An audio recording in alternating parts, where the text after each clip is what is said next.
Okay, here we go. Let me know as usual if you guys can hear me, if it all sounds normal before we get rolling. Both in the live chat, please, and then also, of course, in the Moore's Law is Dead Discord, where if you join even the lowest tier, you can join this and ask questions there for free in that Discord and tag along with the rest of the community. I got one cornbread man who says everything's good. Gotta be honest, cornbread man, for some reason your name makes me laugh, and I need it. It has been a weird day over here. Waiting to see if anyone else says the audio sounds okay before I get rolling, and it sounds insane. Like it kind of snuck up on me last time. All right, well, let's hope it doesn't change its mind like it did the last time I recorded. Okay. All right, so welcome to the Moore's Law is Dead end of April, beginning of May live stream. As always, let me just do the rundown. You can ask questions in the live chat. I'm much more likely to notice them if they are tipped questions. And I will go back and forth between those and then also questions that I receive in the Moore's Law is Dead Discord, which you can get access to through Patreon. And then I also have from the patrons pre-submitted questions that I did a bit of research on. And so I'll just be jumping between all of these live chat and pre-submitted questions. But as has become customary for about the past year or so, there's so much information, so many contacts that the Moore's Law team has in the industry that we typically have a couple of leaks that just pop up and we go, you know what? We're not holding this another week. We're getting it out right now. And I thought a PlayStation Super Resolution or Spectral Super Resolution 2 leak would be a perfect one to do in a live stream because, well, as we saw before, Sony does not like it when I show proof of some Sony leaks. And so I thought this would be a good one where I don't need to put a bunch of stuff on screen. I can just explain to you what Sony is working on for the next iteration of PlayStation Spectral Super Resolution. And I think this is interesting because I think this probably has a lot of repercussions on variants of FSR4 that would come to RDNA 3 and probably be ported back and forth to the FSR4 variant for RDNA 4 as well. And so before I get into the leak, let me say one thing clearly, though. I don't know if there's going to be some PSSR 2 announcement. I don't know if Sony will brand it. I don't know if they'll say anything. In fact, to my memory from what I've seen, there's been at least 3 or more versions of PSSR updated behind the scenes. It's not like you see Sony say we're on PSSR version 9, 10, 11 or whatever. That's actually what they call it in the background. They're not even calling it 1.1 or something. So I don't know if they will publicly say this is a new version, but I can say what they are working on for it sounds like a pretty substantial update. And so without further ado, let me go into what is in PSSR2. And I'm just going to read from my notes here. So I apologize if I'm not looking at the camera the whole time. All right. So basically, to set the stage, the way PSSR2 works right now is the minimum internal resolution for 4K PSSR upscaling is 1536 by 864. So that's 864p. And again, I want to be clear. Everything I'm talking about right now, I've had, I guess I wouldn't say who, I've had proof provided to me that I'm not going to show on screen for obvious legal reasons. But what I will say is that's what's going on right now. I've had this verified by multiple people. And so if you think about it, 864p as the base resolution, that then with PSSR is AI upscaled to 4K. Yeah, that's the minimum right now. Now, that's actually a pretty high minimum. That's not what you would want for super high quality upscaling. But for reference, ultra performance DLSS goes down to even 720p upscaled to 4K for the 4K version of DLSS. So Sony limiting it to 864 right now is a bit higher than what NVIDIA has been able to get away with their ultra performance modes. And so what I'm told is that right now, and I've seen documents backing this up, Sony is working on first training a higher image quality neural network that is also more lightweight and therefore requires less frame times to upscale as well. So they want it to be a higher quality, but also take less of a hit, whether it's a software hit and how long it takes to process it, something in the PS5 pipeline, or just some CPU limitation, which I believe because they use Zen 2 at not very high clock speeds. A good example of this sort of limitation, by the way, the frame time thing with PSSR, one that I've seen firsthand, is God of War Ragnarok. Now, God of War Ragnarok looks great.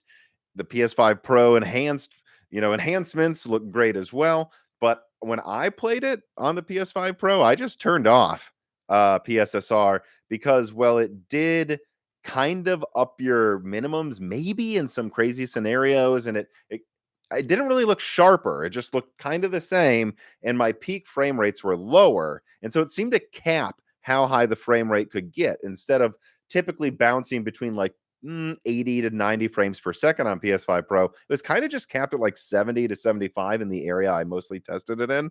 And that's because there is a hit to frame times running PSSR. Sony wants to work on that.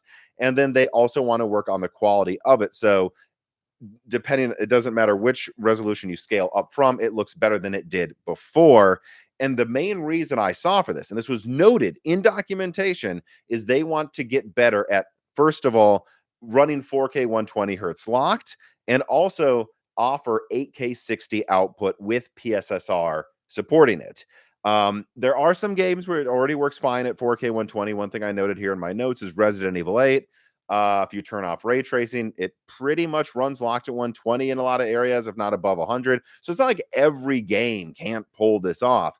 But I brought the God of War Ragnarok example. There's a lot where, again, PSSR seems to, how would I put it? If your game on PlayStation 5 Pro was running well at 4K 55 or 60, PSSR lets you get to 70 or 80, but it doesn't let you get to 100. That is what Sony is trying to solve here. Again, by first having a higher quality algorithm or AI upscaling method, and then once they improve that, like, a full like FSR2 to FSR 3.1 improvement in image quality, they then also want to make it more lightweight so that it's not keeping the capped frame rate. It's not really capping the frame rate anymore. And then I believe after that, Sony wants to move towards supporting other resolutions like 1440p and 1080p as well. The idea being that right now, if you notice, PSSR is pretty much only used for like 4K 60, sometimes 4K 80 modes. They want it to have a 4K 120, and if they can't do that, a 1440p 120, and like locked at 120, by the way, not like a shaky 120, a 1080p 120, and a 8K 60 offering. And so I think this is pretty exciting. And again, just to go through the rest of my notes here, NVIDIA, depending on what resolution you're using, allows you to have a base res upscaled from 720p, 540p. I have written down 360p, I believe. I think for like 1080p performance mode. PSSR, right now, Sony has determined that the image quality they can achieve with PSSR looks pretty bad if you're upscaling from a base resolution lower than 864p. And so they want to, improve that. One final thing, too, that is, I think, pretty interesting. I saw evidence in some documentation as well that Sony is working on MFSR. Now, MFSR was the acronym for, I believe, what they were calling PSSR behind the scenes. But they don't just want this to be used to upscale for higher frame rates. They're also working to make this an alternative to TAA for pretty much any game enhanced for for PlayStation 5 Pro, meaning that they want, even if you don't want to turn on for higher frame rates PSSR, they want the image quality to be higher in any game that uses TAA. So let me now put down a timestamp for this as well. Let me now summarize everything that I've just talked about for what Sony is working on for PSSR. Again, first of all, I don't know that they'll call it PSSR 2. I don't even know if they'll announce it as a new version technically, but we've seen Mark Cerny say that an update is coming to PSSR publicly. So we know that they're probably going to make some fanfare, but I can't promise you they'll call it a new version or not. But that is what I'm calling it for all intents and purposes for this leak. So having said that, re-summarizing here, currently, PSSR is just really for 4K, and it does seem to have issues with capping frame rates because of a lot of overhead problems. What Sony is working on is reducing the latency, the overhead issues, so that they can get closer to a 4K 120 and maybe even an 8K 60. That was called out as they want to offer 8K 60 modes in games more often here. And after they achieve a higher quality, lower latency, they probably, I believe, want to start working towards more 1440p and 1080p, possibly even PSSR offerings, so that every game can have a high refresh rate mode. In other words, Sony, long story short, is working to make it higher quality, and also they want a performance mode for upscaling in 4K and 8K and 1440p and 1080p eventually, so that, again, every game has a high refresh rate mode. And then finally, one more time, they're also working on some MFSR option where even if you don't want to upscale to higher frame rates with PSSR, they want to use what they've learned with PSSR to like swap in and out base TAA with like Sony's version that uses AI upscaling, even if you don't go for a higher frame rate, so that games on PlayStation 5 Pro can just look better by forcing to use this instead of normal TAA. So I think that's really exciting. I mean, that means that Sony, and who knows, I've had some developers suggest that maybe they saw the Nintendo Switch 2 announce that there will be even 720p 120 hertz modes, and Sony's like, we should just make sure every game has some 1080p 1440p or 4K 120 hertz mode, even if it's like the PSSR equivalent of a DLSS ultra performance mode. But yeah, I think that's exciting. I think that's really interesting. And I haven't seen anyone else talk about it. So I wanted to leak that for you all today. All right. Now, I also have details about 9060 XT supply. I want to talk about Intel Arrow Lake price cuts that have just happened, and also my thoughts on AMD's quarter one earnings. But first, I would be remiss if I did not get out that ad from Micro Center, who is once again a sponsor of this live stream. Right now, Micro Center is doing a ton of desktop deals. And if you click the link in the description, you can see all of their best deals on pre-built desktops. They also have the ability to sign up for a free 128 gigabyte USB flash drive for the Santa Clara opening. Again, you can already be a Micro Center user. If you're in that area, just sign up. You'll get a free flash drive. And they also have a GPU trade-in program right now. Again, link in the description to that. So if you want to upgrade to the 9070 XT or some other NVIDIA graphics card right now, you can trade in your old one, walk in, get some money towards a new card today. And then, of course, they also have Micro Center News, where they will keep you up to date on all of the latest PC hardware trends and releases. So there's a link in the description to that. Again, I have to thank Micro Center for supporting us. I'm probably going to bring them up about a dozen times during this live stream as I look through the questions I've received about what people should buy right now. And that's because they almost always have the best prices. They tend to, especially, well, they're only in the United States, for the United States, but they're only in the United States, have really good supply compared to other places as well. And supply you can get your hands on. It's not like you go to, some online retailer, you click, I want to buy this, and then it just disappears. If it's at the store, you can go to the store, and it's usually the best price. So again, thanks to Micro Center for sponsoring this live stream. Click those links in the description to support Moore's Law is Dead, or get something through those links to support us even more. All right, now let me move on to something away from the console news. Let me put down some timestamps here as well. To leak, and then man, when I am writing down timestamps on a notepad quick, it is quite the doctor-esque chicken scratch writing. Let me tell you guys. Even I have trouble reading it, but it's because I'm trying to do it quickly. All right.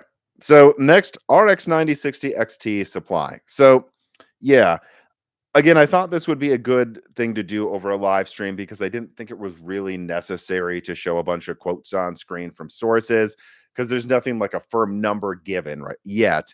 But I guess I talked to three sources here. Actually, let me pull up one on the side. Yes, let me see here.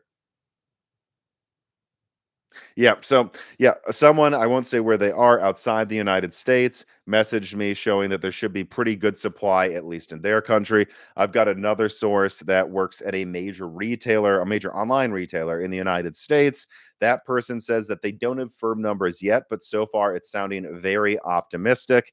And then I have another source in the United States that, again, no concrete numbers, but it sounds pretty good. So I guess the way I would summarize 9060 XT supply is, at least outside the United States, as of now, expect a launch about as big as the 9070 XT, like I leaked before all the tariffs happened. Even in the United States, it sounds like AMD's going to have some supply. It's not going to be a 5060 Ti situation. And so I think that's very exciting. In fact, let me read one reader mail here that plays into this subject. Shay writes in for the Moore's Law said Patreon, like you can if you join us and have your questions submitted ahead of time. And he asks, will the 9060 XT launch have any effect on 9070 XT supply, pricing, or demand? Well, pricing or demand, I'm going to lean towards no on that one, but obviously I can't be 100% sure. Now, when it comes to supply, short term, the answer is no. I mean, my understanding is AMD made a boatload of 9070 XT or 9070, so Navi 48 dies, and then they have been doing production of the 9060 XT, which is Navi 44, for I think at least the past month or more. So this is its own production, separate. I don't believe that them producing this has made them stop making the 9070 XT. And if you think about it, again, we don't have final pricing on the 9060 XT yet, but I've been told and I've leaked that AMD is considering something between $329 and like $379 for the 9060 XT 16 gigabyte. Yeah, I mean, that's gonna have decently heavy competition from the 5060 Ti 16 gigabyte, I think. I think it really will be a real question of if AMD prices it right on that one. And so I don't think it's gonna be easy for the 9060 XT to sell above like 450 or $500. But if you look at the 9070 XT, that seems to be selling very well, at least $100 above MSRP consistently. And so if I was AMD, I wouldn't be eating into my Navi 48 production at all. If you think about it, like let's say the 9060 XT 16 gigabyte costs 350, the 9070 XT costs 600 on paper, it probably sells for 700. You know, you're using the same amount of RAM. The cooler probably costs a little more for the 9070 XT, but not, maybe 20, 30, $50 more.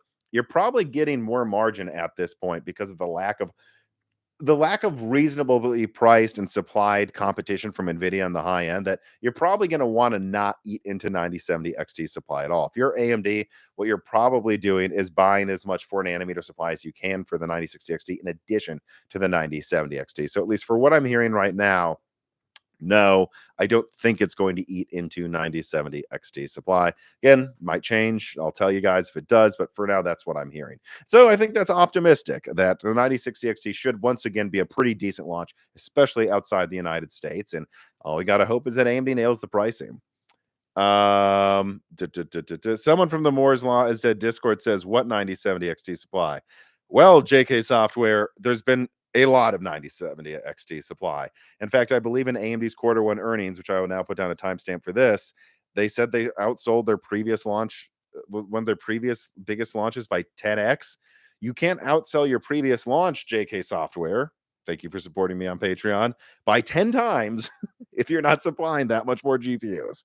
And so I know it's harder to get a 9070 XT than it was to get like a 7900 XT or something with RDNA 3, but that's because there's more demand for RDNA 4. For 2 reasons. I think RDNA 4 is better than RDNA 3.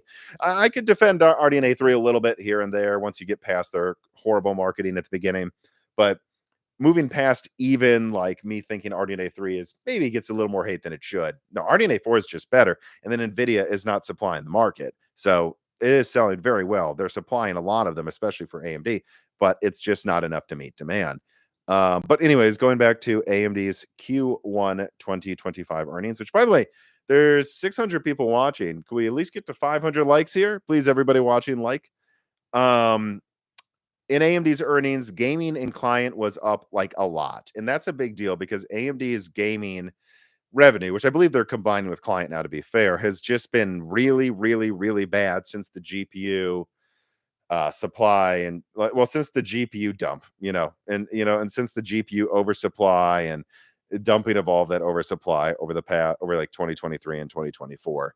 And so I've seen a lot of people online say things like, is AMD or is Radeon, to be more specific, going to leave gaming? Or I think actually it's something I said when I saw how competitive RDNA 4 was. I said, hey, don't support AMD or Intel or any company just because they're the underdog. Screw that. Buy things because they're good products. But if there is an underdog here and they do have an exceptionally better product than the competition, which I think AMD does with RDNA 4, that is where you do buy it, though, if you want it. Like, that should push you over the edge a little bit. Like, tell AMD, yeah, keep making graphics cards, just actually do a good job, and then we'll get more competition. Don't just buy it because it's AMD, though. It has to be a good product. And it seems like people are doing that with RDNA 4, and Lisa Su and everyone at AMD talked about that in their quarter 1 earnings. And I have to say that I'm glad gamers took that advice. And I have to also say that from where I'm sitting here, AMD is going nowhere when it comes to dedicated graphics. This has proven that they can make good money in the market if they time things right, get everything right, and just make something that's solid.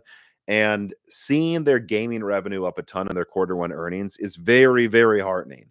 I will say, like, if it was barely up and it turned out RDNA 4 wasn't making good money and the only reason it was sold out is because NVIDIA wasn't there, it would have been disappointing. But it's genuinely a big milestone for Team Radeon here. And so I hope that convinces AMD to keep funding them a lot.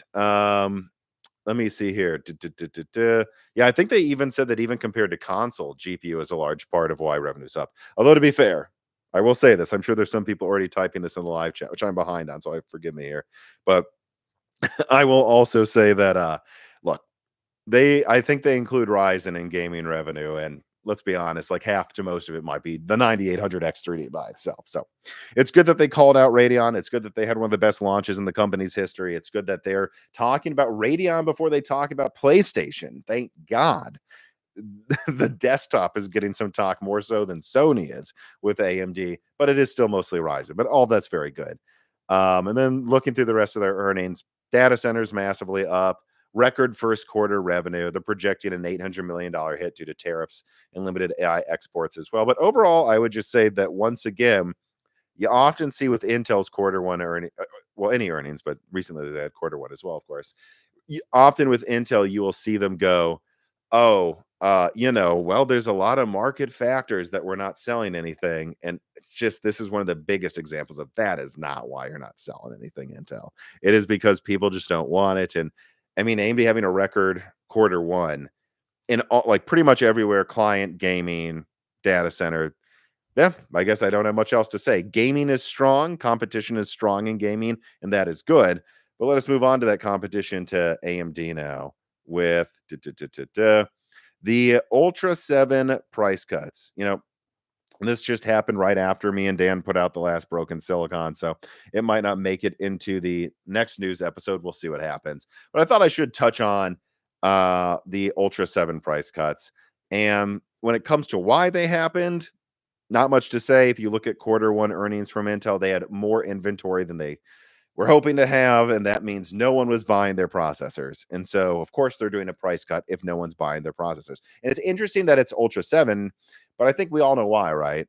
They don't have a lot of yields of Ultra 9 because they are the golden samples, and that's just how Intel still works.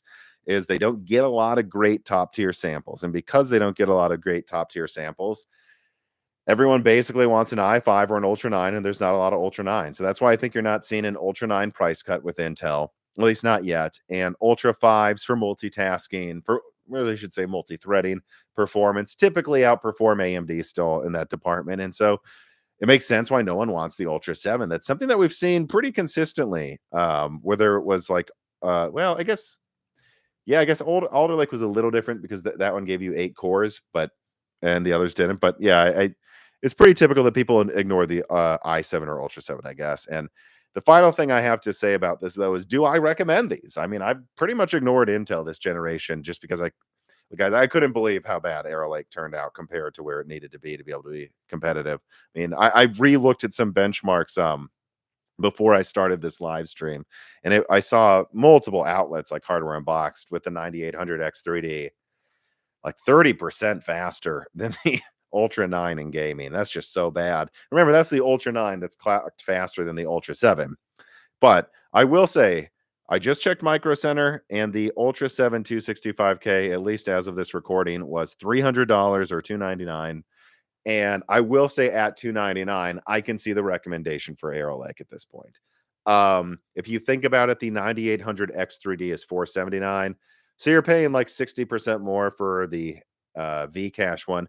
And I don't think that's still bad. I think the 9800X3D is going to continue to sell very well. Yes, it costs 60% more than the Ultra 7, but you know what? It's like 35% faster than the Ultra 7, and you'll be able to upgrade to Zen 6. And so I think that might be worth it. It uses less energy depending on what you're doing as well.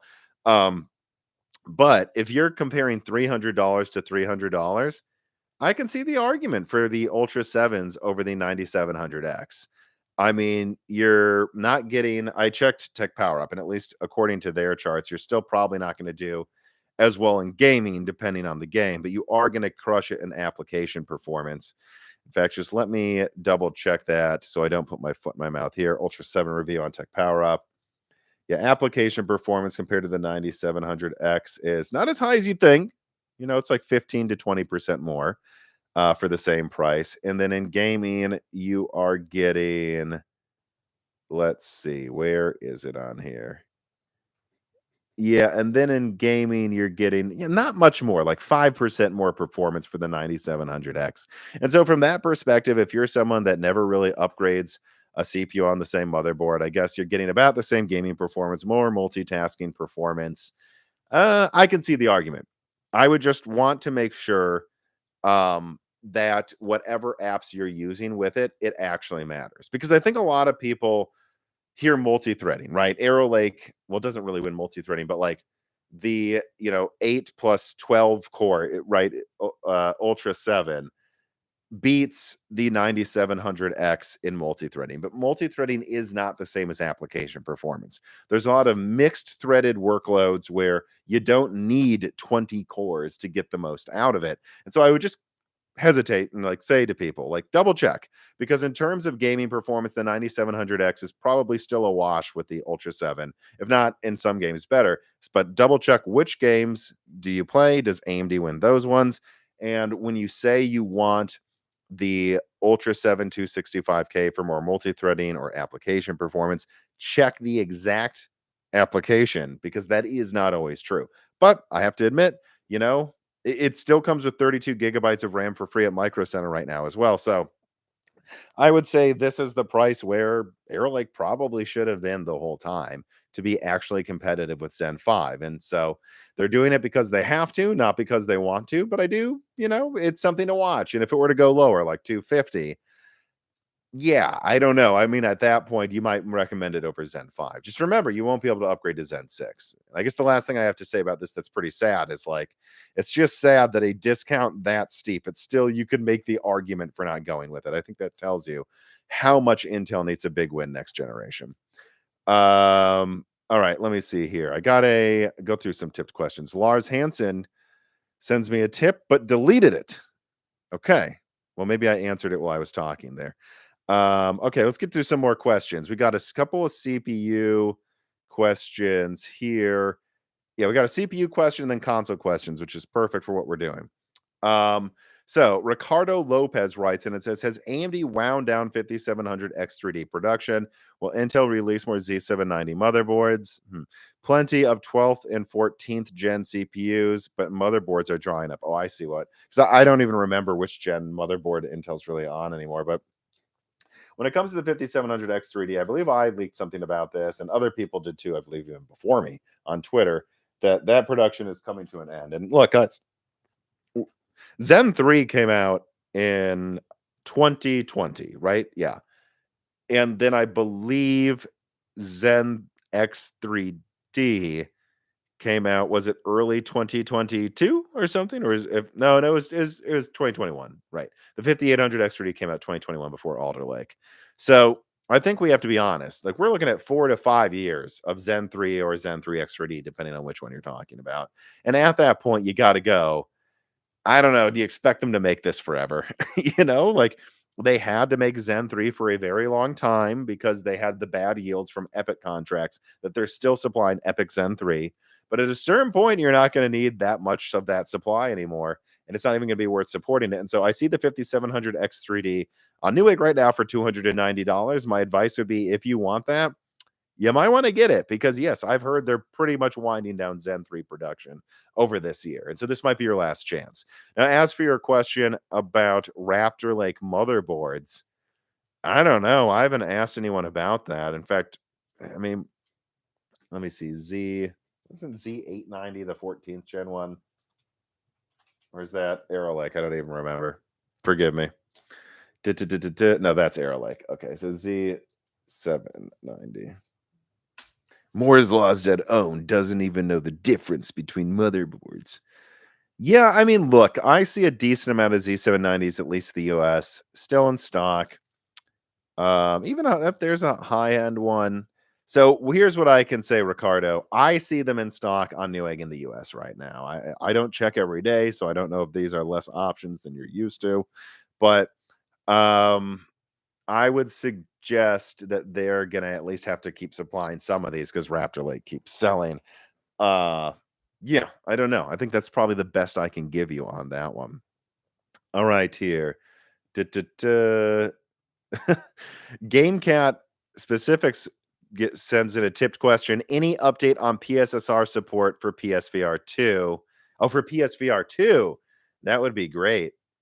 Yeah, I don't know, man. Let me put down a timestamp for this. You're catching me a bit off guard here. I don't have a PSVR 2.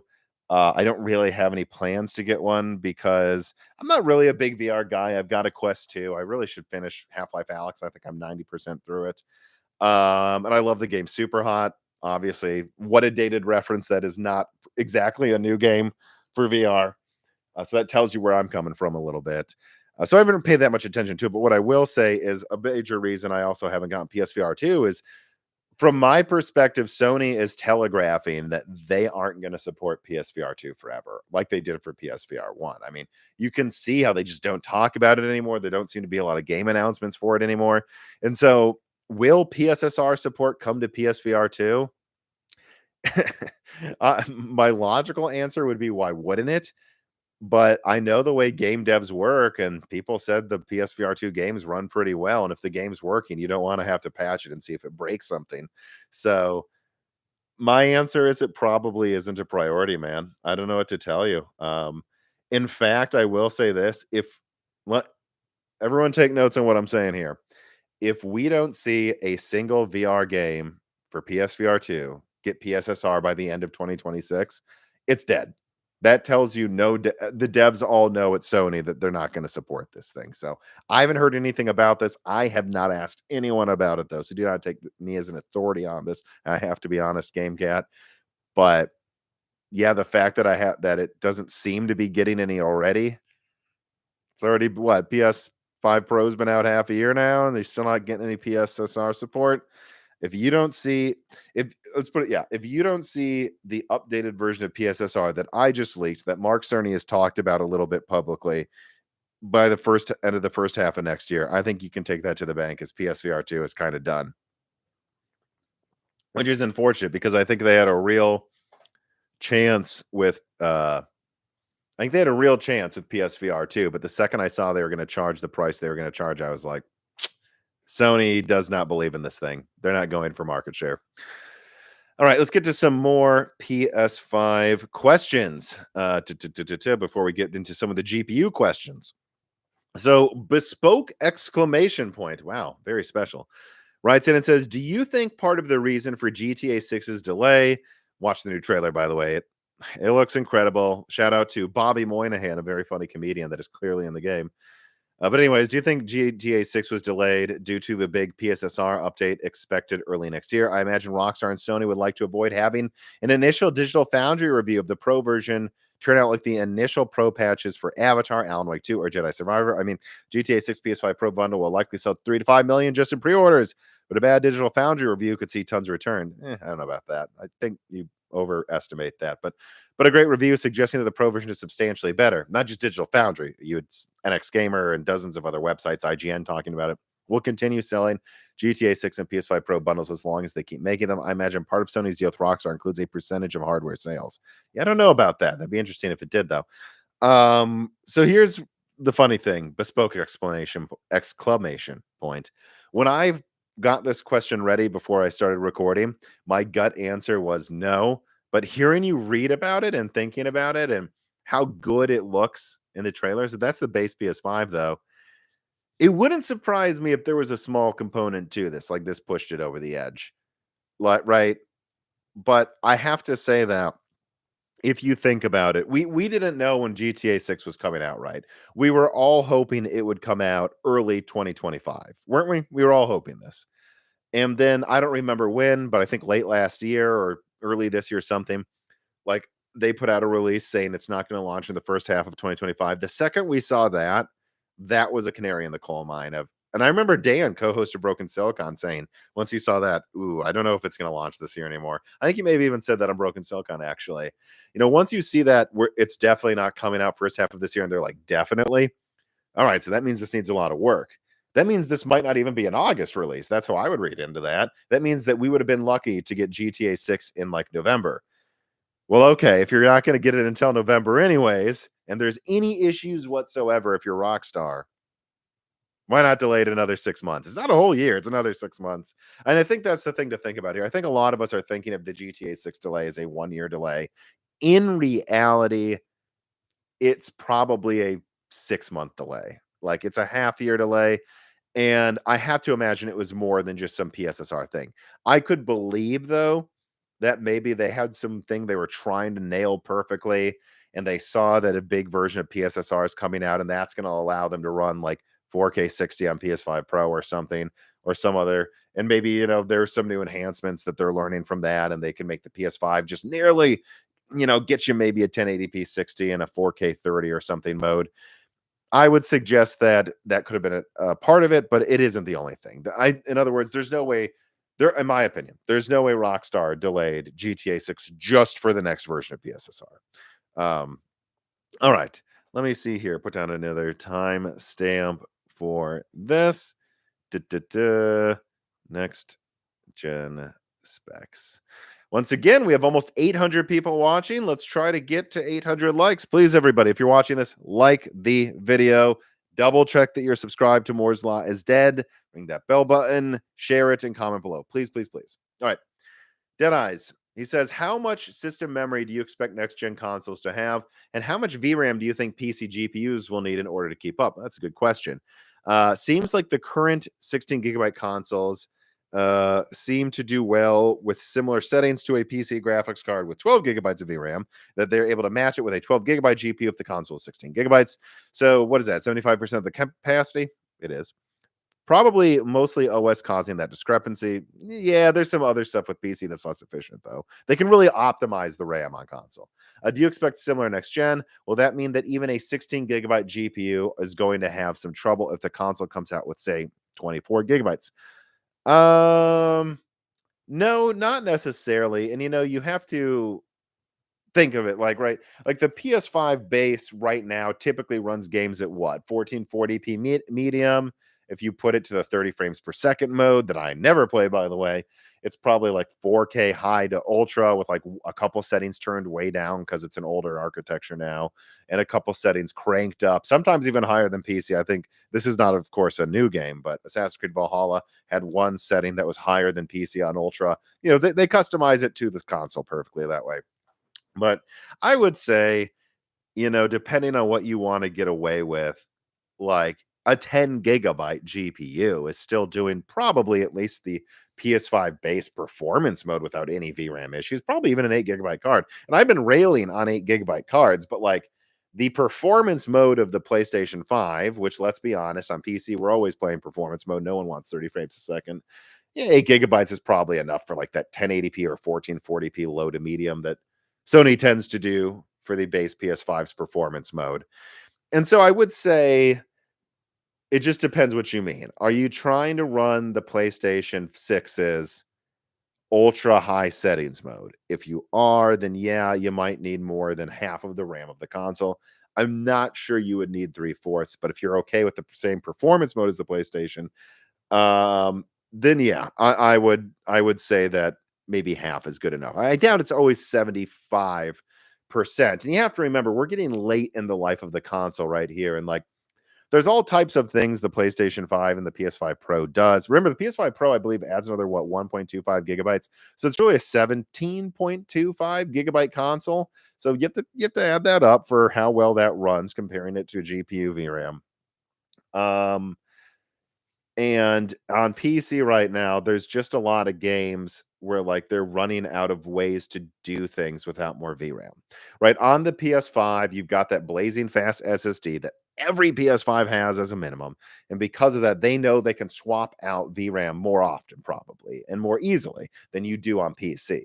You also have pre-compiled shaders. You also on PlayStation have these, and Xbox Series X to a degree as well. You've got those IO controllers that can handle things that otherwise would need to be handled by the GPU or the CPU. And so that's probably a little bit less RAM depending on what it is. So it's not that simple. And by the end of a console gen, you've got the console perfectly optimized, and you've got the PC trying to do better effects, but also like kind of running out of ways to hide it without using more VRAM. So that's why near the end of a console gen, it's different. Now, you have to remember back to the beginning of the PS5. The beginning of the PS5 generation, half the RAM of the PS5, and then 16 gigabytes, same amount as the console. So 16 gigabytes DDR4 plus 8 gigabytes of GDDR6 was enough. Near the end, it changes.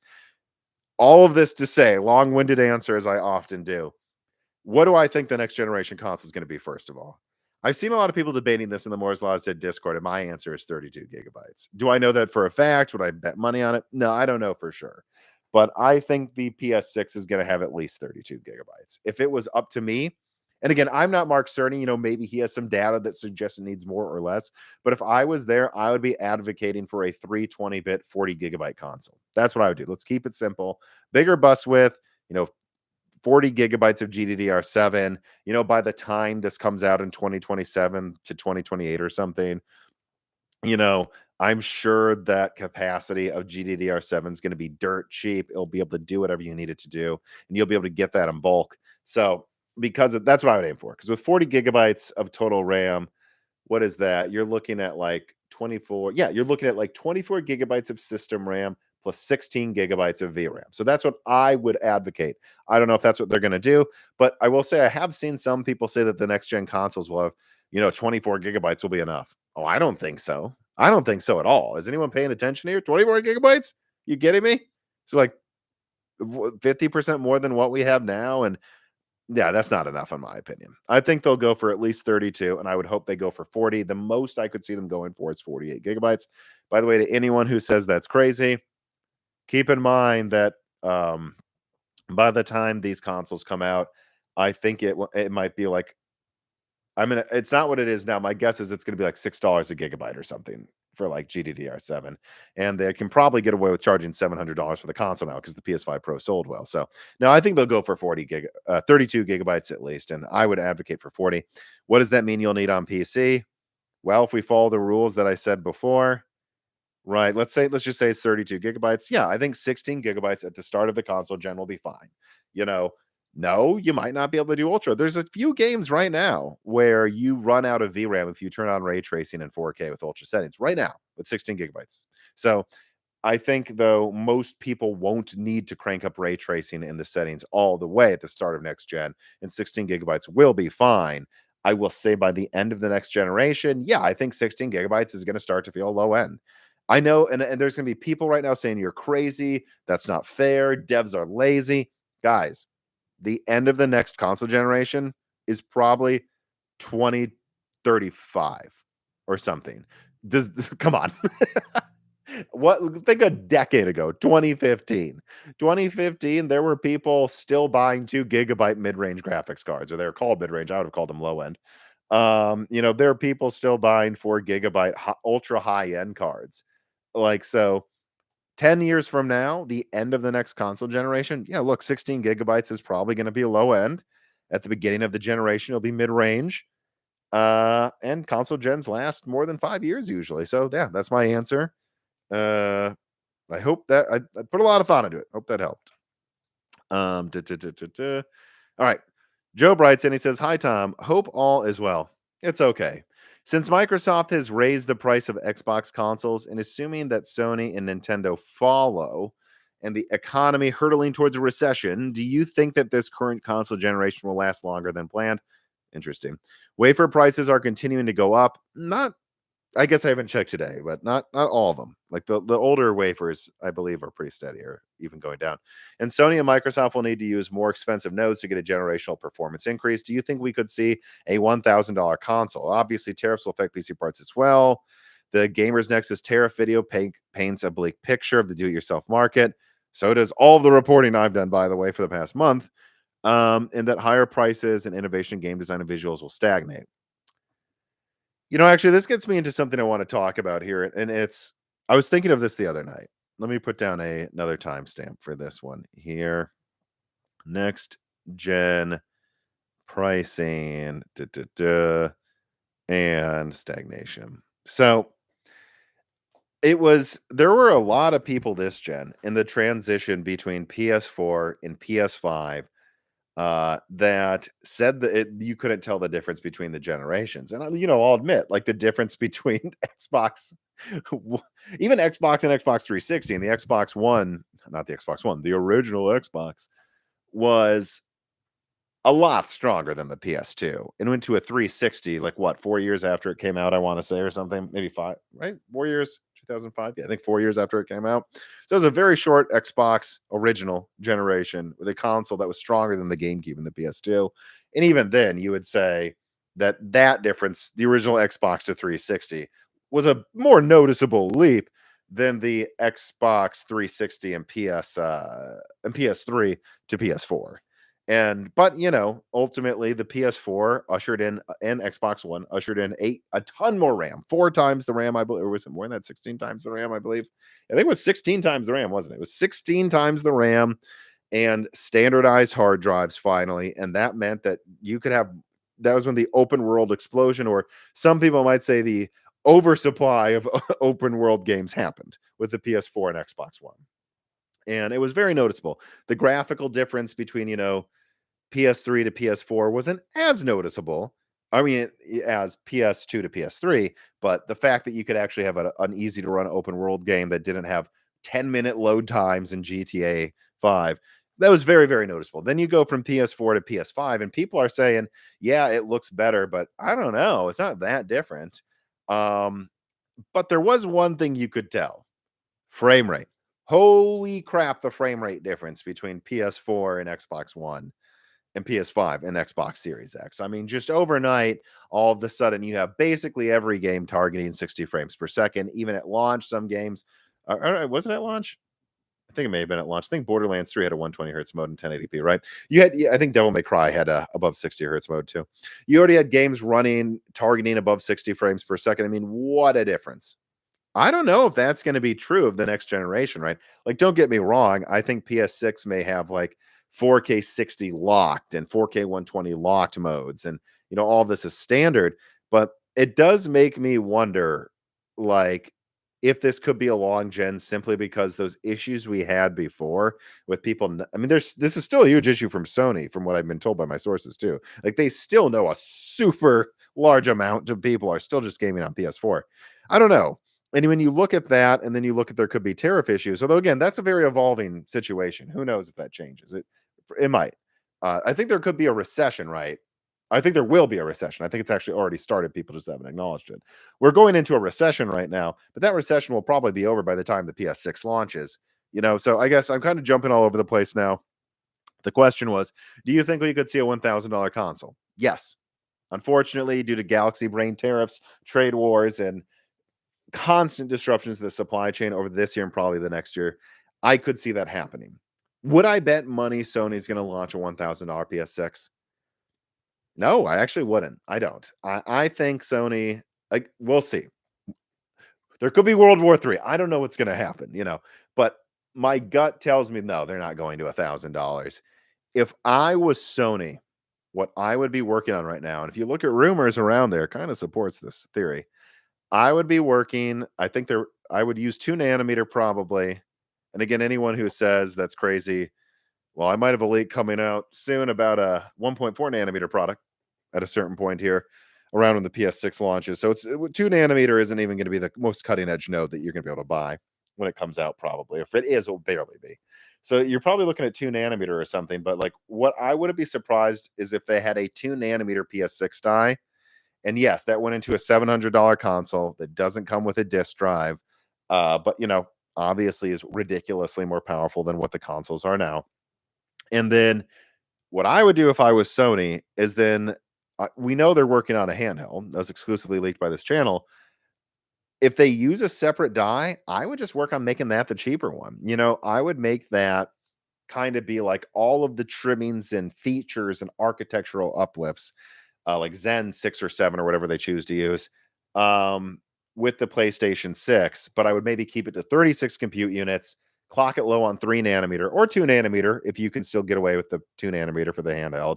And what I would do is I would have the least leaky yields be the handheld version of the PlayStation 6. And then I would have the worst yields be a non-handheld kind of Series S variant that's $499. That's what I would do if I was Sony. I would try to offer something because we're going into a recession. God knows if there will still be a lot of economic strife. There are people that can't just pony up $700 plus another $80 for the disk drive for a PS6. So if I was Sony, what I would be, again, I don't know this for a fact, but I think there's evidence out there to support this actually. Well, if I was Sony, I would be targeting a $700 console that just goes for it again. They're like, yeah, look, this thing is just doing 4K 120 locks, my man, with ray tracing. It's awesome. It's great. Again, and anyone who doubts it can do that, it's years from now. It's not right now. And then I would then also have a handheld version, and I would use that same APU for the handheld version to try to make some 499 variant that brought you all of the trimmings of PlayStation 6 capabilities, but didn't, honestly, maybe was barely maybe a little weaker graphically than the PlayStation 5 Pro, but just had better frame rates than the PlayStation 5 Pro because it uses Zen 6 or something, but I would still try to give it enough RAM. I would still try to give it much more than what I would not if I gave 32 gigabytes to the PS6. I would not do some boneheaded thing like giving 20 gigabytes to the standard one. I would still try to give it at least 24, 28, whatever they can get away with. Maybe you do 32 gigabytes for the handheld, which would probably be what you want, and 40 gigabytes for the desktop console. And just, say, hey, look, this is capable of basically doing 4K 60 kind of with dynamic res, or 1080p 120 with dynamic res. That sometimes goes below it, but who cares? This is meant for a handheld. And there's a lot of people that don't care about the change in resolution. I have friends that don't care. So that is what I would be doing if I was Sony, and neither of those would include a $1,000 console. In fact, I would think it would make more sense for Xbox to have a $1,000 console if it could also run Windows and have that kind of be like a not really entry, but like a standardized mid-range gaming PC that also counts as Xbox PC. And would you look at that? Microsoft just announced Xbox PC support for the the second time remastered Gears of War. Seems to be a thing everyone does right now. All right, let me see here. I got some GPU questions. So before I get into the CPU ones, let me get into those. Put down a new timestamp. Put down, actually, let me flag this and then also flag that. Okay. All right, let's see here. Mr. Cool Sponge, what a fun name, writes in and says, I upgraded my 1060 for a 5060 Ti 16 gigabyte for $500, all told from Micro Center. I mostly did this because of tariff scares. Was this a good idea? Look, man, you had a 1060, okay? Like, yeah, let me actually look this up here on TechPower. So GTX 1060. Then actually, let me also go to Moore's Law is Dead, because remember, Moore's Law is Dead also has a GPU chart. I think I still need to add the 5060 Ti though, unfortunately. But let me see here. So I have on the GPU chart for Moore's Law is Dead. And let me actually put that in the live chat here so you guys can follow along with me. And I'll put that in the description as well for when this is done. All right. So I have the 1060 at the 9 out of 10 tier. So bottom 2 tiers at entry level gaming. It is even with like the 880M. Yeah, I would agree with that. My own words, of course, I'm agreeing with. I mean, if you have a 1060, and I know it probably still runs my 1080p games well, but I don't know what to tell you.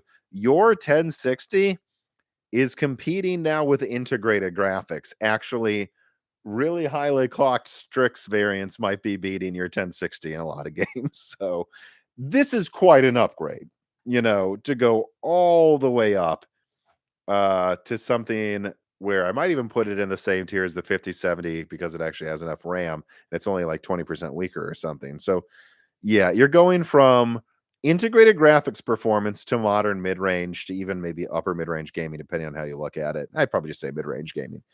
Yeah, look, I know you paid $500, but in the current market, you had a 1060. You're not someone, right, who had a 6800 or which would probably be a side grade. You're not someone who even had like a 6700 or a 3060. You're someone with a 1060. I don't think you made a mistake. I think that's fine. I mean, if you think about it, you're basically getting almost 7800 XT performance with less power usage and the same amount of RAM for 7800 XT pricing. But if you check, the 7800 XT actually costs more now. And so, no, I think you're fine. Let's see here. Continue with the questions. Aram Eotica writes in and says, "Will RDNA 2 ever get FSR 4?" I don't think so. No, I've had no one I've talked to behind the scenes for years now has ever mentioned RDNA 2 getting FSR 4, unfortunately. I think you can just rest assured there will probably be an FSR 3.1 offering in almost every game for the next 5 to 10 years, along with FSR 4. And look, I've tried out FSR 3.1 recently for the first time, actually. Dan's used it because he's had an AMD card for a while now. And I think it looks, in 4K, especially in quality mode, I think FSR 3.1 looks good. So I'd say just be happy AMD made that, and RDNA 2 does not have the AI or compute chops to do any version of FSR 4, unfortunately. It's not doing it. So let me see here. All right, got those questions answered. Naughty DJ Aftershock writes in and said, AMD did hire a lot of ex-Intel and Imagination Technologies ray tracing guys back in 2022 through 2023, as well as the XE1 head architect. That's interesting from Intel. They're not going anywhere GPU-wise. Yeah. No. But I would say this, and again, I always thought it was silly that people were like, is Radeon leaving dedicated graphics? But DJ Aftershock, again, thank you for the tipped question, or I guess comment, I will say. Even if you hired all of those people, that might just be for integrated graphics. That's kind of like when you see people put out these, clickbait headlines about Intel Arc, and they're just like, look, someone says they're working on Celestial. And it's like, yeah, I mean, at least for integrated graphics. And even if they did in the past, that doesn't mean something's coming out. Like, Intel's not going to stop working on graphics. So I would say that's a good point you made, that they're scaling up stuff. But just because AMD hires people to work on graphics doesn't mean that they're making tons of high-end GPUs. I think they will. I would just say they might need that for anything. All right, so let me get through the rest of the GPU questions here. iSpar writes in and says, any news on the 32 gigabyte 9070 XT, maybe to compete with the rumored RTX 5000 Super series? I've told you everything I wanted to tell you so far. We'll leave it at that. I will say, if they make a 32 gigabyte version, I wouldn't call it the 9070 XT. And I've heard they might be working on something much stronger than a simple 32 gigabyte variant. Wasted Harold writes in and says, hello, Tom and Dan. Sorry, just Tom. My question is, why do you think NVIDIA thought they could get away with 8 gigabytes and 12 gigabytes for the mid-range cards? I feel companies could make a lot more money if they made products we want instead of trying to force us to buy products we don't. I genuinely believe that NVIDIA underestimated how bad 8 gigabytes would get in 2025. Like, that is my answer to you all. I legitimately believe NVIDIA, they knew what they were doing to a degree. Like, they knew that they were being greedy, that, and they designed another 128-bit 06 die. They knew that it would get some hate. They knew that there would be some games that have issues.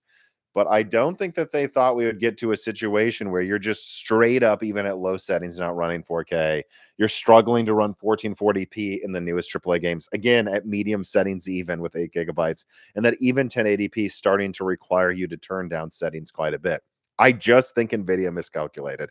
Yeah, I that's all I can really say. And it's a very silly situation. This is something that I believe I actually put a short out about, or if I didn't, it comes out tomorrow, actually. Yeah. And I think it comes out tomorrow. And it was something I said on the recent Broken Silicon, which is, it probably would have cost the same amount in BOM cost to just give the 5070 a 256-bit bus and 16 gigabytes of VRAM, and then give the 5060 Ti a 92-bit bus and then 12 gigabytes of GDDR6 for both of them, I should say, not just VRAM, GDDR6. Like, you'd probably save. Would you save money? You'd probably be around a wash to a slight money savings going from 12 GDDR7 to 16 GDDR6. Yeah, probably be a little cheaper, actually. And then on top of that, you don't have any supply constraints from GDDR7. The only thing is I think the die for the 5070 would have been like 10 to 20 millimeters squared bigger. and then the 5060 Ti's die probably would have been 5 to 10 millimeters squared bigger. And it's like, I just think that would have been worth it. Even if you remove CUDA cores, like that would have been to keep the die size the same, that would have been worth it. And I just think they miscalculated. There's no other way for me to put this. I just, yeah. And I know, and again, what they would say back to me saying this, by the way, is, well, if we give the 5060 Ti a 128-bit bus, then we can drop this into 128-bit motherboards that are in laptops that exist for the existing 4070, and that allows us to put a stronger die with the same bandwidth using GDDR7 in a smaller package. And I would say, dude, it doesn't work. It doesn't work. At gigabytes, it doesn't work. And I just think they thought it would still work, because that's the only way you can explain this. Because if they would have known how bad this situation would have been, I think they would have done something. I do. But I don't know. A lot of people warned them, so it's not like it was a surprise this happened, to be fair. All right. Wasted Harold writes in and says, tumultuous Tom and disorderly Dan. Sorry, disorderly Dan isn't here right now. I went to Micro Center the other day just to see what they had. They had a few 9070s for $750, 9070 XTs for $850 to $900, and 5070 Tis for $900 to $1,400. What a waste of money, God. And 5080s for over $1,500. They'd be 570s for $280. That's funny. But they had an entire wall of 5060s as low as $400 and 5070s as low as $600. Wow. Do you think NVIDIA is finally getting the message on VRAM? P.S. Once I finally find myself a new card, would it be useful to send you my EVGA 1080 for testing? No, you don't need to do that. I have a 1080 Ti sent by a fan that I can use to test things. I don't need the 1080. I have a 4060. I don't think older to 8 gigabyte cards are worth testing anymore. I'm kind of trying to standardize too with almost only ray tracing capable cards, so I can use modern games in my benchmark roster. So no. Sell your 1080. Sell your 1080, man. Don't send me it. Anyways, what was I going to say though? Yeah, I think they're getting the message, and this is obvious. You can see it. The low VRAM models from NVIDIA are going below MSRP in a lot of markets. That's crazy. I mean, they have to be missing this. I mean, seeing what's going on right now, they have to be. Ooh, all right. Let me put down a timestamp for this one. This is gonna be a controversial one, I think, for some of y'all here.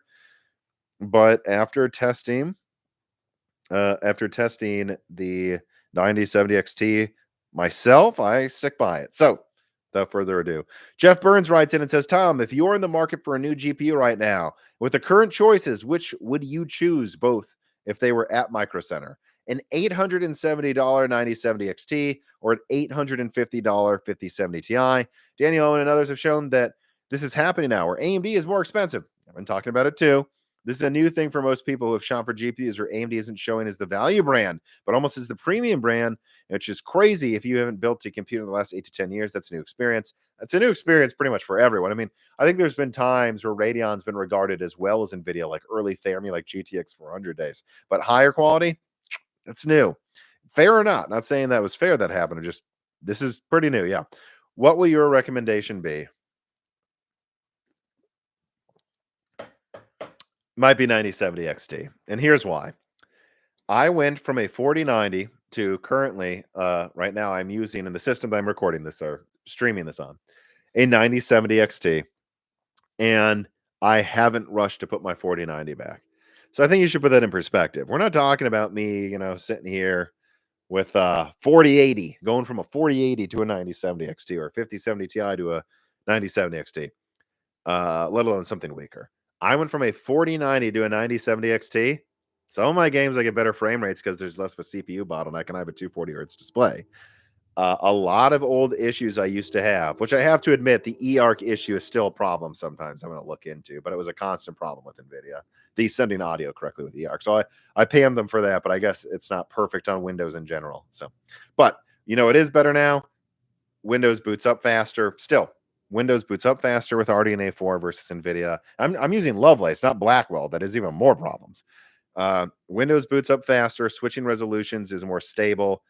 You don't have black screens and flickering when you switch resolutions on a game or even in Windows Desktop. It actually does it quickly without a single problem. I found the software to be quicker to install, less buggy, easier to use, much quicker. And again, you remove the CPU bottleneck, and if you want a 5080, you want a 5090, it's stronger than the 9070 XT. If you need CUDA, we can talk about that. Then obviously you need NVIDIA. And were the 5070 Ti to be cheaper than the 9070 XT by like $100, sure. I wouldn't recommend you get a $900 9070 XT over a $750 5070 Ti. But if they're around the same price, I'd probably get AMD. And I know people are going to freak out at me saying that, but go watch the last guest on Broken Silicon, Just Josh. Also, great YouTube channel. Subscribe to him as well. Giving him a shout out. I asked him about NVIDIA testing, and I was surprised, not because I thought there was ever any bias, but usually, and I worry about this, you hedge a little bit when you say something, right? I do sometimes, of I don't want to be overly negative. Maybe it's just my experience here. Maybe I don't want to hate too hard. But and it wasn't AMD hate or Intel, which has been popular in the past. He just says NVIDIA, Blackwell is a fundamentally bad product line. Said that a person on his testing team's been testing Blackwell this whole time. They put out almost no videos because they're useless. They don't work. They constantly crash. You're seeing similar things out of Gamers Nexus puts out a video saying NVIDIA's drivers are complete garbage. Guys, it's not just me. And now that I've finally tested RDNA 4, the drivers are so much better. And, FSR 3.1 is not as good as DLSS. It's definitely better than DLSS 2, though. Looks good. And FSR 4 is pretty close to DLSS 4. It's pretty close. Multi-frame gen, it's actually kind of better, they say. Not multi-frame gen, frame gen. Multi-frame gen is useless and no one should use it. I would argue frame gen is kind of useless too, but let's not get into that argument. And so, look, what I would really do, Jeff Burns, though, is I would try to find a 9070 XT for $750. I wonder if I can find one right now. If I go on Micro Center, let's see, check them out. All right, Chicago location, the one I've been to, one of the ones I've been to multiple. Let's see, RX 9070 XT. So I suspect this is a false choice, at least. So here's one for 860. So that's not much cheaper, but a little. Here is one that's a 9070 though for 700. Yeah, so you're still getting one slightly cheaper than what you said. And then let me go to B and H, where I got my 9070 XT, by the way. Don't forget to check a bunch of locations. 9070 XT. Yeah, there's dang, it's sold out. There's one for 750. Oh no, it just went out of stock. Okay.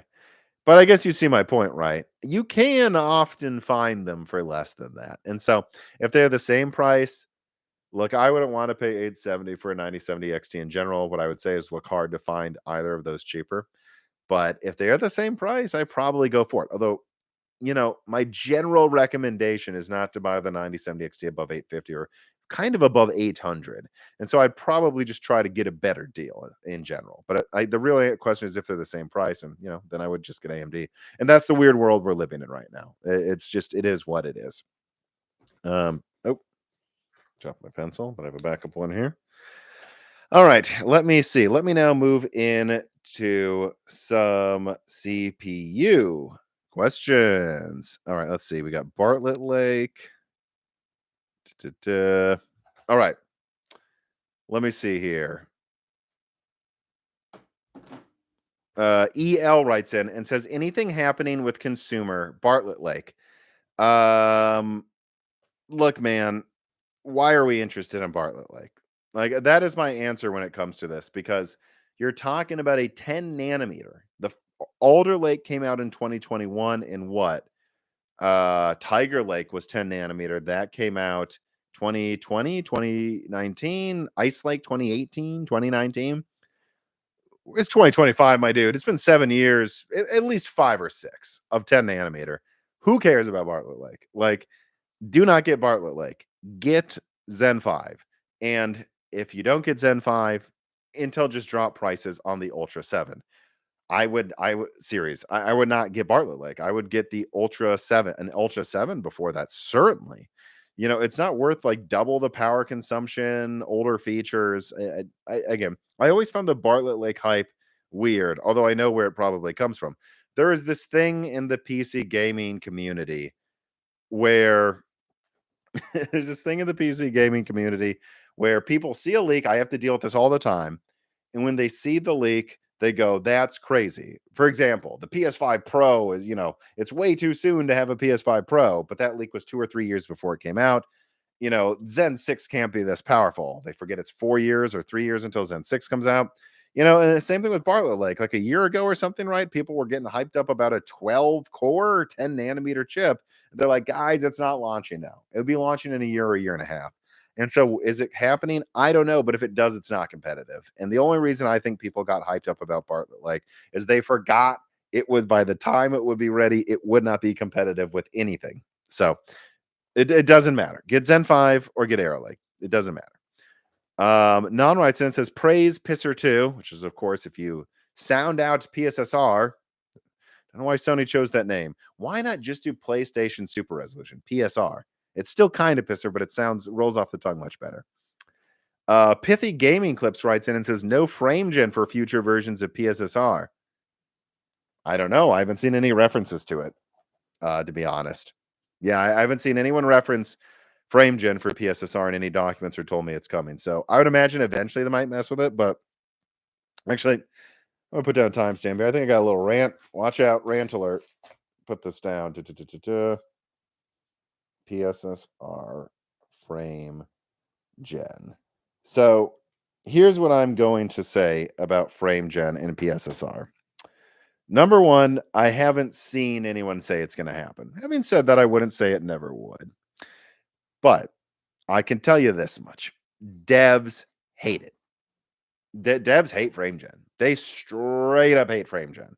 They already didn't really like upscaling very much. And I know this is where people go, what? The lazy devs don't like upscaling? Don't they use that as a crutch for their bad performance?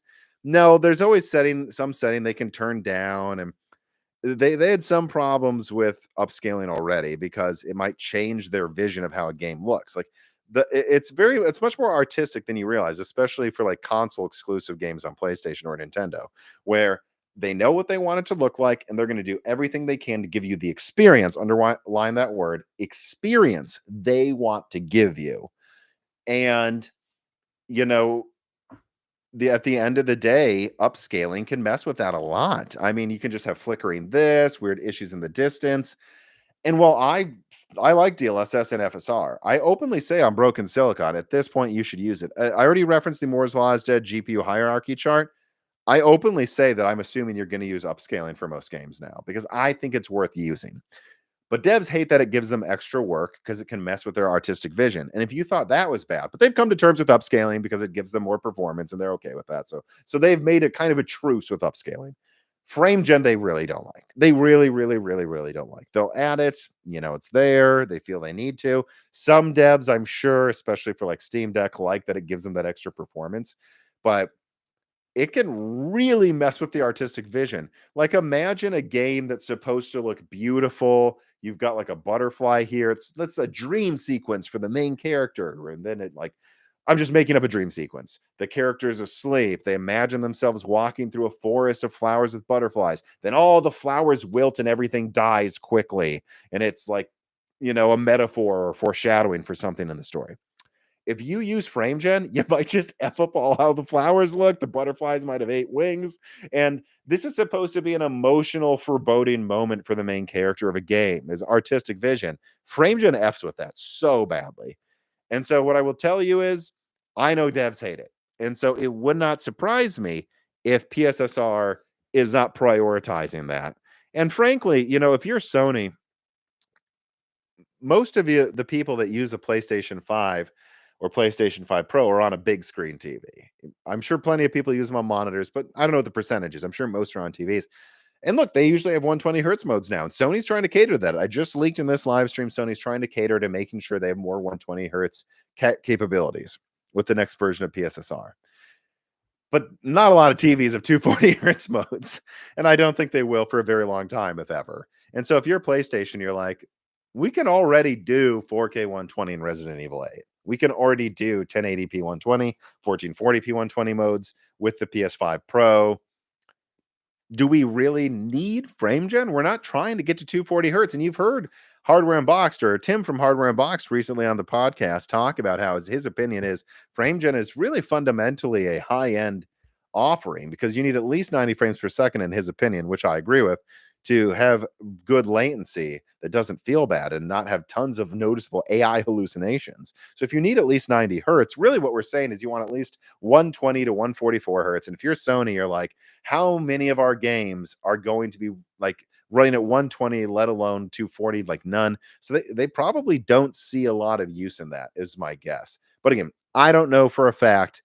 But if you don't see frame gen come with PSSR 2, it's probably because number one, devs hate it. Number two, Sony probably thinks they're getting what they need out of PSSR without adding frame gen. But you know, FSR 4 is going to come to PS5 Pro, and so maybe Sony will say just use that for now. Again, I would expect them to get it maybe eventually, but maybe I'll be wrong. Maybe they'll announce it tomorrow, but I just think that's probably not a priority for them. Okay, so let me see here. All right, let me see. Yes, all right. So let's go into this now with like APU talk.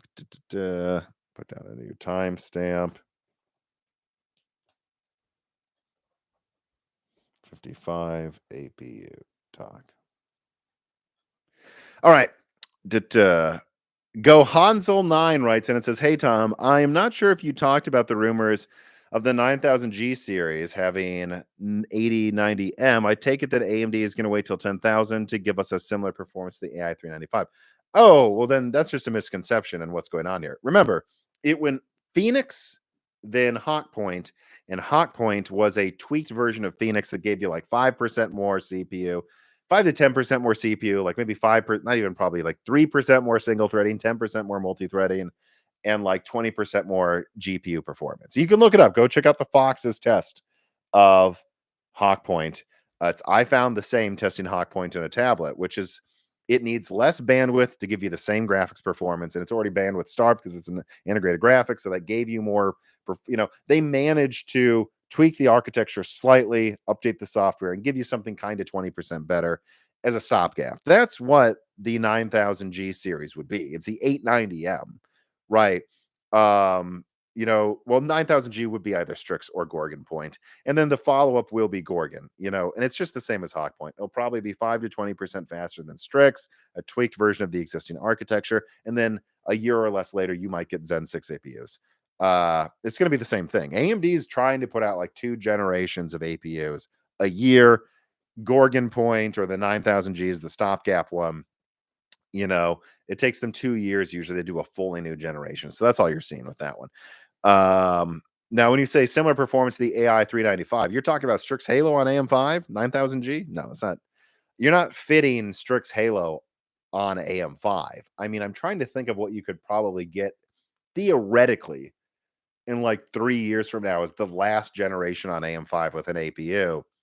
And it would probably be some monolithic Medusa variant. Yeah, I just think even if you go to like 10,000, DDR5 10,000 is standard 128-bit, the most you're getting away with, even if you add infinity cache, would probably be half the performance of Strix Halo at most. So you're not getting Strix Halo on AM5, unfortunately. You're just not. Let me see here. Okay.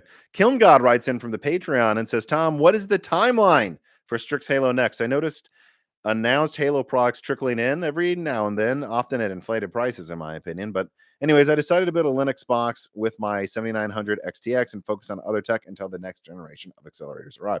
Well, I've already leaked this, like, let me see if I can open this up here. Let me go to my Zen 7 leak. This isn't anything you guys haven't already seen. Let's see. Yeah.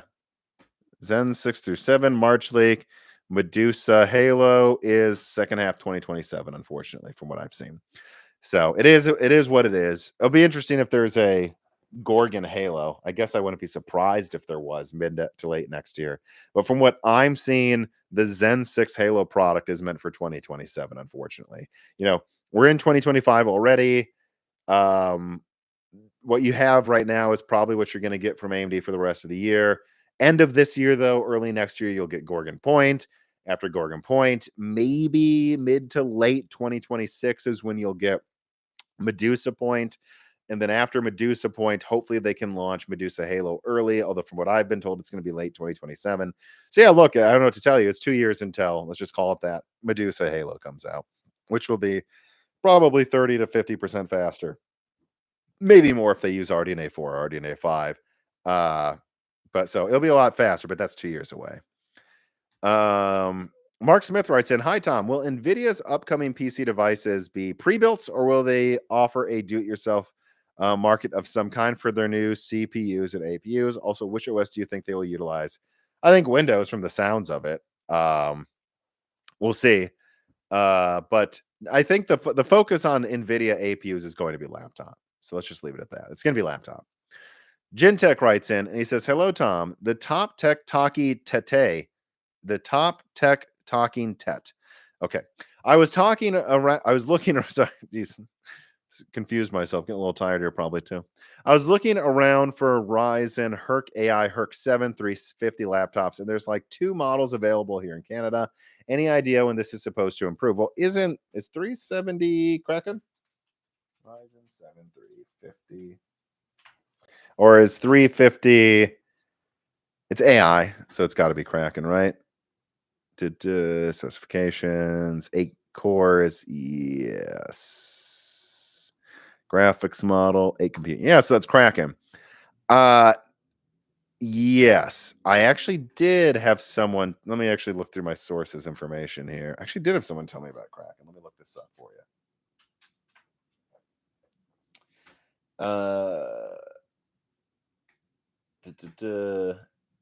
Yeah, I don't know. I've basically been told Kraken supply should improve a lot in June.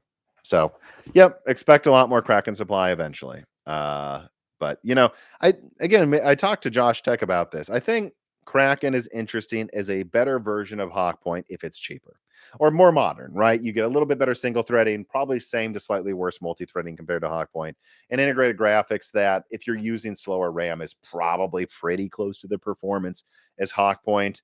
With all of that in mind, then I don't think Kraken is something and of course it has a like a 50 tops NPU that nothing uses yet though. So I would say Kraken is just kind of going to replace Hawkpoint pretty much eventually. I wouldn't read into it as something to be super excited and wait for. If you want that level of performance now, they're selling Kraken laptops for like $800. I saw some Strix laptops for like $900 on eBay. There was I think it was 24 or 32 gigabyte Asus one that was refurbished with 90-day or even more warranty, basically like new condition. In bulk, they're selling them on eBay right now for like $800, $900. I would just get that. And it was like a 365, so I know it's cut down, but it's still stronger than Kraken. I would get that before I waited for more Kraken availability. In fact, let me see if I can help you out and find that here. So let's see. Where was the last time I was on eBay? That would have been yesterday. Apologize for the dead air here, but this was a really good deal. So I think you guys would want to see this. Yes. I think this was it, wasn't it? That one was a little more. AI 365 laptop refreshed. Let's see if I can find this. Because I had a fan send this to me too. Oh, yeah, here's one. This one is an HP one. Certified refurbished. Only 16 gigabytes of RAM. But anyways, I think a lot of Kraken laptops would only have 16 gigabytes of RAM too. So I'll just drop this. Good Lord, this link is insane looking. God, YouTube is ridiculous. Let me just delete 90% of this link so I don't annoy you people. Yeah, there it is. All right, I just dropped this in the live chat. So I'm not going to say this is the best deal I've seen because it only has 16 gigabytes of RAM, but it does have a terabyte SSD. And it's like, would I get a Kraken laptop for 800 or go to eBay, get certified refurbished for 900 that has 10 cores, not 8, and 12 compute units, not 8 compute units? So right now, I think Kraken is kind of just a no-go, not because it's fundamentally a bad product, just because where it is in the market right now, I just can't find a situation where that's the laptop you get. You can usually find Hotpoint laptops with similar specs for $600, basically the same performance. I know it doesn't have the modern AI engine, but frankly, nothing uses it yet. Or you can pay another $100, find some deal on some cut down Strix laptop that's also better. So that is what my advice would be to the people looking for Kraken right now.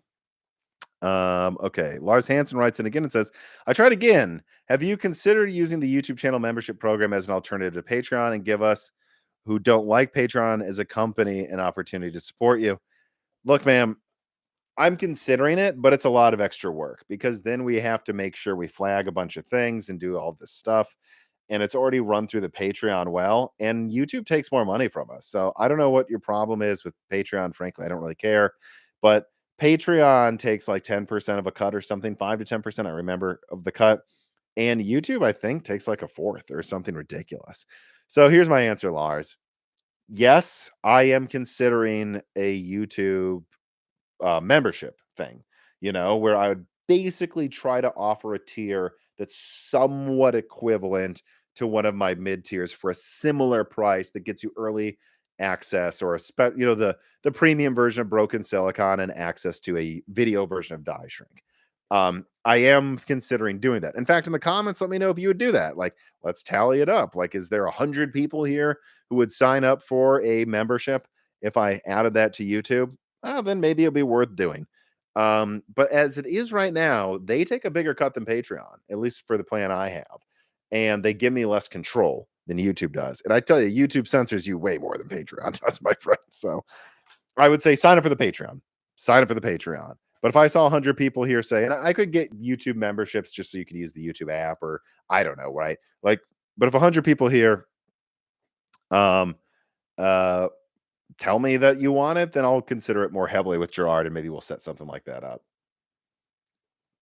We'd have to put some thought into it, though, and it'd probably be like a rolling thing where you might not have access to a lot of the old stuff. But yeah, I mean, look, if a lot of you would sign up, more choice isn't bad. Let me scroll down here. So I think I got through all of the tips. Nope, there's another tipped question. There's another tipped question. Okay.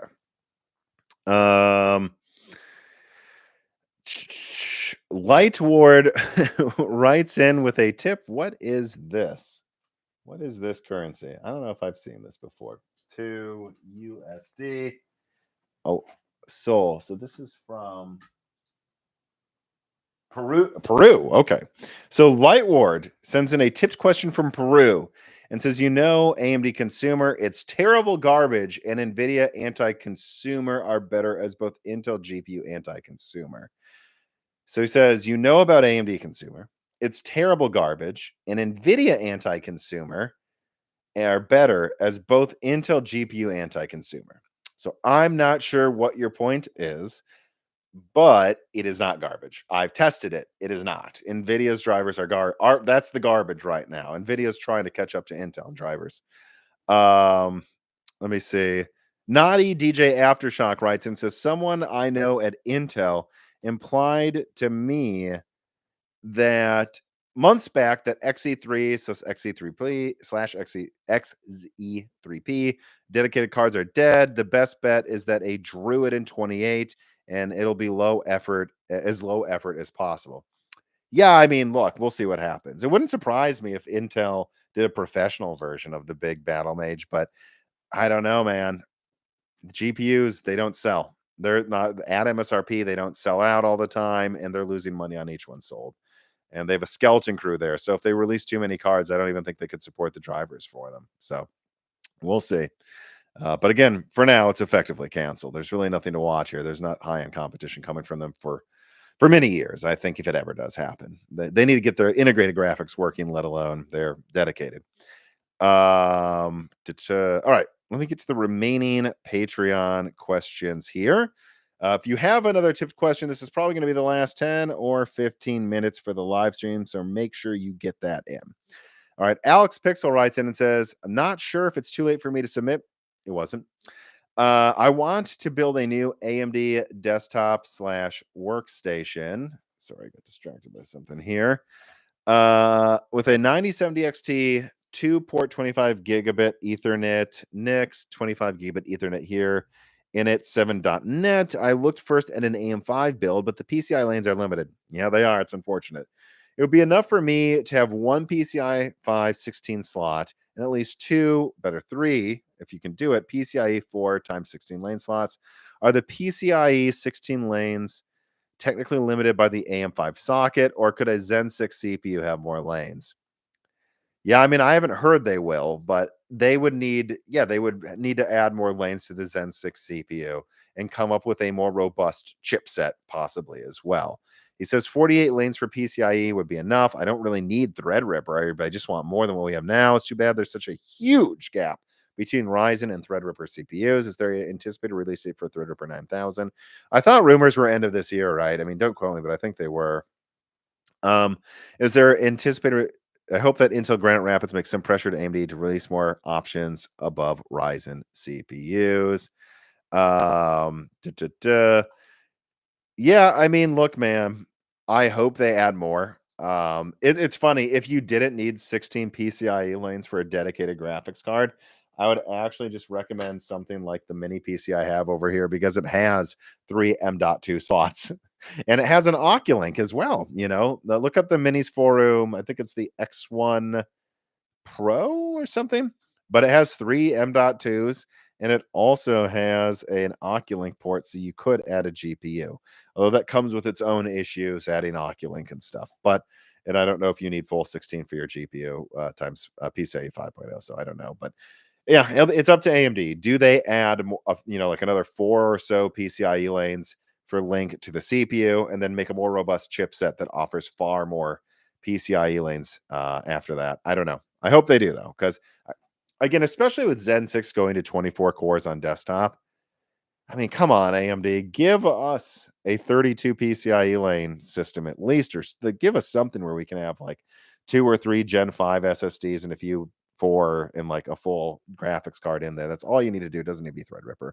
And with 24 cores, frankly, that would take up the place of a lot of Threadripper builds. But I don't know, maybe that's AMD's concern, is that no one would buy Threadripper. Although, to be honest, from what I've heard, nobody is. The driver support for Threadripper has been pretty bad lately. So they might want to think about a few changes to their strategy here. Kira Boom writes in and says, "Hi, Tom. With regards to tariffs, does anyone you talk to think that the May 13th lawsuit before the U.S. Court of International Trade, named VOS Selectives versus Trump, could end the global trade war and return prices to normal by declaring Trump's tariffs to be an illegal overstep of presidential authority? Could this be too much wishful thinking on my part?" So this is with before the U.S. Court of International. So it is the U.S. Court of National Trade. Look, I think there's a non-zero chance that some lawsuits from the states could stop some of these tariffs with Trump. There's a chance, but I wouldn't be sure of that yet. And from what I shouldn't say I've heard. It's not like I've heard this from someone, but from what I've watched of the people I follow that do have connections in DC, is that at least Trump's being pressured right now to end the tariffs within 60 days or so. So that's what I've heard is going on. Will he listen to the CEOs and whatever that are talking to him to do this? I don't know. And it's been very erratic so far. And so I just wouldn't bet on it being perfect yet. And even if all of this was stopped right now, there's still going to be rolling trade disruptions for at least a year. And so with all of that in mind, I would say I don't think everything's going to be back to normal for at least a year or two. You could end all of the tariffs and trade disputes right now overnight, and there would still be tons of rolling supply chain issues for a while. So I don't know. It's very chaotic. We'll see what happens, but we're heading into a recession whether we like it or not for at least the second half of this year. And I hope things get better from there. Kira Boom writes in again. It says, "Hi, Tom. Gamers Nexus and Wendell recently declared the x86 architecture is a doomed trajectory compared to ARM." So what I was told is that recent video they did, it was more tongue in cheek, that they don't necessarily see it as doomed, but they were talking about if it could be. Anyways, do you have any whispers on the replacement for the x86S initiative? No. Alternatively, is the future of PC really Qualcomm? No. And the NVIDIA Project Digits? No. And AMD Soundwave? No. I don't think so. I think if ARM replaces x86, this is going to be a slow death by 1,000 cuts over the next 15 years. This is not going to be boom, it's done at all. And I can tell you, I've got a lot of leaks for Zen stuff coming out over the next couple weeks I got again, like I've told you, I've got a lot more Zen stuff I haven't leaked yet. Um, I see all x86 out of AMD for at least the next for their high end offerings for at least the next 5 to 10 years. So no, x86 isn't doomed. Although I will say this, Cure Boom, that would be a good question for Wendell, who is going to be coming on Broken Silicon this month. So again, join the Patreon. You can ask Wendell at level 1 text questions when he comes on soon to Broken Silicon. Actually, High Yield is the next guest as well. You can ask High Yield questions as well. Actually, you'll want to join right now to do that because I'm about to put in the reader mail request for High Yield. All right, Omega Doge writes in and says, "Hey, Tom, no questions, but I just wanted to thank you and the rest of the Moore's Law team for all the hard work. You've helped me drive a lot of my decisions for purchasing, and I'm grateful for it. I do it because I honestly love doing this. So, but thank you for your support, especially on Patreon." All right, here. Cute Brute writes in and says, "Hey, Tom, no questions tonight, but thanks for the regular CDkeyoffer partnership. Just finished another PC with your promo. Yep, I know some people complain, but I think Windows is overpriced. I think it's unfair. You only get that with a monopoly, and CDkeyoffer gives you legitimate keys for a legitimate price. That's my so be sure to check them out in the description as well. All right, now let me see here if there was anything else. Did I miss anything else here about memberships? I'm not seeing people spam they want the YouTube membership, but maybe I missed it as I do scroll down sections at a time. It's not like I'm watching it live scroll past me. Although I am watching the live scroll of the chat right now. So let me see if there's any final questions here from either the Moore's Law is Dead Discord or the live chat. Elder Scrolls Unraveled writes in. By the way, speaking of Elder Scrolls, last night before I went to bed, I just on a lark bought Oblivion Remastered. Yeah, it's pretty good. I see all the hype. It's pretty good. Way better graphics than I expected for a remaster, not a remaster, a remaked game. It's pretty good. Living remake is pretty good. The only thing that sticks out still as old is that old. I guess you still see it kind of in Fallout 4, even, don't you? But like that old Bethesda character talk, like you're talking to the king and he's like, "Hello there, I am the king in Oblivion, and now we need to. Oh, we're being ambushed." And he's just like looking at you like we're being ambushed, and then it jarringly jumps out in third person. You just hear all these people going, "We're under attack! Oh no, bam! Ah!" Like it's very silly. I will say that's a little silly, Bethesda, and I really hope the next game it does take you out of the experience a little bit when you have this like super close up, good graphics conversation with good voice acting. And then it fades out, and the fighting doesn't look as dynamic, as what would I say? Doesn't look as good as like Elden Ring or The Last of Us, or like I know those are different genres, but like it doesn't look as realistic or kinetic, let's say. But it is a good remaster. I do recommend it. But anyways, Elder Scrolls Unraveled writes and it says, "When is Wendell coming on?" Late this month. Have I played Expedition 33? No, but I have a friend who has and does like it as a late night game that's easygoing. Uh, t- t- t- Games on laptops. See. Yeah. So Earth Taurus is talking about why you might want integrated graphics just so you don't need to switch between dedicated and integrated. I agree. That's why I would say as long as you can run your games, I would take integrated over dedicated, even if dedicated is like 50% faster. Like maybe not if it's 3 times the performance, obviously, but like if I have to choose between having a laptop that can run all my games 1080p medium 60 or runs them at like, I guess 1440p 60 medium, assuming that the price is lower for the one without a dedicated card, I'm going for the integrated run because I just know there'll be less issues.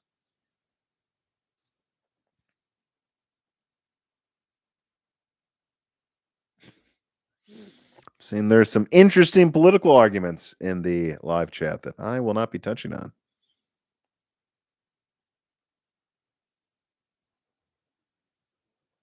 Street Fighter 5. Okay. All right. Any last call? Seen it fade a little here.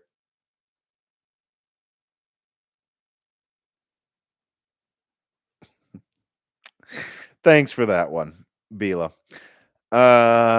Yeah. All right. I think on that note, we are going to end this live stream. I hope you enjoyed it. Please like this video, like it. There are over 700 of you still watching. Before you sign off, like the video, share the video, comment down below once this goes from live to pre-recorded mode. And please make sure before you turn this off, make sure you're subscribed to the Moore's Law Said YouTube channel. Half of you aren't. Ring the bell button. It really does help the algorithm a lot. If we get more subscribers, the videos get recommended more, which brings in and grows the community even more as well.